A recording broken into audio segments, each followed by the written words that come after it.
Hi friends, എല്ലാവർക്കും നമസ്കാരം.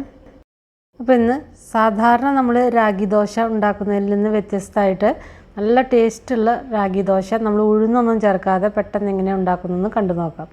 നമ്മൾ സാധാരണ രാഗിപ്പൊടി കൊണ്ട് വെറുതെ ഇങ്ങനെ ദോശ ഉണ്ടാക്കുമ്പോൾ അത് പെട്ടെന്ന് പൊട്ടിപ്പോരും. അത് നമുക്ക് ശരിക്കും ഉണ്ടാക്കിയെടുക്കാൻ പറ്റില്ല.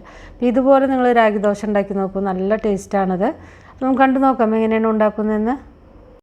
അപ്പോൾ വീഡിയോ ഇഷ്ടമായാൽ ഒന്ന് ഷെയർ ചെയ്യുക, അതുപോലെ തന്നെ നമ്മുടെ ചാനൽ സബ്സ്ക്രൈബ് ചെയ്യാനും ഫോളോ ചെയ്യാനൊന്നും മറക്കണ്ട കേട്ടോ. അപ്പോൾ അതിന് വേണ്ടിയിട്ട് 1/2 കപ്പ് റാഗി പൊടിയാണ് എടുത്തിരിക്കുന്നത്. ഇതിലേക്ക് 1/4 കപ്പ് കടലമാവ്, നമ്മൾ ബജിക്കൊക്കെ എടുക്കുന്ന കടലപ്പൊടി, ബേസൻ എന്നൊക്കെ പറയില്ലേ, അത് കേട്ടോ.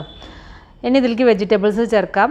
1 പിടി ക്യാരറ്റ് ഗ്രേറ്റ് ചെയ്തത്, അതൊക്കെ പ്രത്യേകിച്ച് അളവില്ല, നമ്മുടെ ടേസ്റ്റിനനുസരിച്ച് ചേർക്കാം കേട്ടോ. പിന്നെ കുറച്ച് പച്ചമുളക് അരിഞ്ഞത്, ഒരു വലിയ പിടി സവാള ചെറുതായിട്ട് അരിഞ്ഞത്, പിന്നെ അതുപോലെ തന്നെ കുറച്ച് മല്ലിയില കൂടി ചേർക്കാം കേട്ടോ. പിന്നെ അതുപോലെ തന്നെ ഒരു 1/4 ടീസ്പൂൺ ചെറിയ ജീരകം, നിങ്ങൾക്ക് ജീരകത്തിൻ്റെ ഫ്ലേവർ ഇഷ്ടമാണെങ്കിൽ കുറച്ച് കൂടുതൽ ചേർക്കാം. പിന്നെ ആവശ്യത്തിന് ഉപ്പും കൂടി ചേർത്തിട്ട് എല്ലാം കൂടി നന്നായിട്ട് മിക്സ് ചെയ്യുക. പിന്നെ ഇതിലേക്ക് ആവശ്യത്തിന് വെള്ളം ചേർത്തിട്ട് ദോശ ബാറ്റർ പോലെ കലക്കുക കേട്ടോ. ഇത് നിങ്ങൾക്ക് പുളി വേണമെങ്കിൽ കുറച്ച് തൈര് ചേർത്തിട്ടും ഇത് ഉണ്ടാക്കാവുന്നതാണ്. ഞാനിപ്പോൾ തൈരിന് പകരം വെള്ളമാണ് ചേർക്കുന്നത്. അപ്പോൾ എല്ലാവർക്കും തൈര് ഇഷ്ടപ്പെട്ടു എന്ന് വരില്ല. അപ്പോൾ തൈര് വേണ്ടവർക്ക് തൈര് അല്ലെങ്കിൽ മോര് ചേർക്കാം, അല്ലെങ്കിൽ വെള്ളം ചേർക്കുമ്പോഴും നല്ല ടേസ്റ്റ് ഉണ്ട് ഇതിന്. ഇട്ട് നന്നായിട്ട് മിക്സ് ചെയ്തിട്ട് ഒരു ദോശ ബാറ്ററിൻ്റെ ഒരു കൺസിസ്റ്റൻസിയിൽ, കുറച്ച് തിക്കായിട്ടുള്ളൊരു ദോശ ബാറ്ററിൻ്റെ കൺസിസ്റ്റൻസിയിൽ ഇത് കലക്കിയെടുക്കുക കേട്ടോ. കുറച്ചും കൂടി വെള്ളം ചേർക്കുന്നുണ്ട് ഞാൻ. ഇതിലേക്ക് കുറച്ച് ഇഞ്ചി അരിഞ്ഞതും കൂടിയും ചേർക്കുന്നുണ്ട് കേട്ടോ.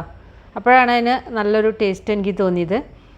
ഇനി ഇതേപോലെ ദോശക്കല്ല് ഒന്ന് ചൂടായി വരുമ്പോൾ മയം പുരട്ടിയിട്ട് അതിലേക്ക് ഇങ്ങനെ ദോശ പോലെ ചുട്ടെടുക്കുക. സാധാരണ ഞാൻ പറഞ്ഞ പോലെ രാഗി ഇങ്ങനെ വെറുതെ പൊടി കലക്കിയിട്ട് ചുട്ട് കഴിഞ്ഞാൽ എത്രയായാലും അത് ശരിയാവില്ല, പൊട്ടിപ്പോവും. ഇതാവുമ്പോൾ നല്ലൊരു ബൈൻഡിങ് കിട്ടും, അതുപോലെ തന്നെ നല്ല ടേസ്റ്റുമാണ് കേട്ടോ അതിന്. ഞാൻ കുറച്ച് നെയ്യാണ് ഒഴിക്കുന്നത്. അപ്പോൾ നിങ്ങൾക്ക് നെയ്യോ ഓയിലോ എന്ത് വേണമെങ്കിൽ ഒഴിക്കാം. നെയ്യാവുമ്പോഴാണ് എനിക്ക് കൂടുതൽ ടേസ്റ്റ് തോന്നിയിരിക്കുന്നത്. എന്നിട്ട് ഇത് നന്നായിട്ട് അങ്ങനെ ഉണ്ടാക്കിയെടുക്കുക.